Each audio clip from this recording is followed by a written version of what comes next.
Hello दोस्तों, नमस्कार। तो आप सब कैसे हैं? उम्मीद है आप सब अच्छे होंगे। आप सभी की न्यू वीडियो में स्वागत है। और आप सभी को बता दूं कि खेसारी लाल यादव जी का कल एक गाना आया हुआ था, कमरिया का पीर। और आप सभी को बता दूं कि एक दिन में 2.5 मिलियन गया हुआ है।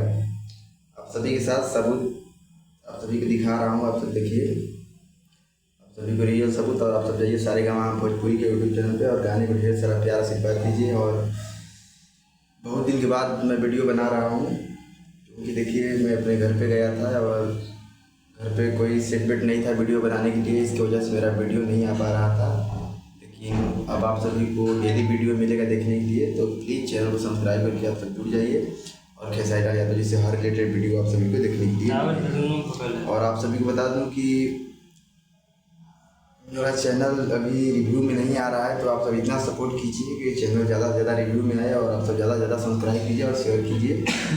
और गाना बहुत ज़बरदस्त है, आप सभी को थोड़ा सा लगा दूंगा स्क्रीन पे, तो आप सब देखिएगा। और गाना बहुत ज़बरदस्त है, तो आप सब भूलिएगा मत, कमरिया के पीर। यही सारेगामा भोजपुरी पे कल का गाना आया हुआ है। और कल मैं वीडियो नहीं बना पाया, क्योंकि देखिए फ़ोन आ रहा है मोबाइल पे। तो वीडियो में नहीं बना पाया इसकी वजह से कि कल मेरा ये माइक सही से मेरे पास नहीं था। इसकी वजह से अभी मैं आया तो रूम में देखा तो रूम में था, तो वीडियो बनाने लगा। और मिलते हैं कोई नेक्स्ट वीडियो में, तो लगे और आप सब सपोर्ट कीजिए।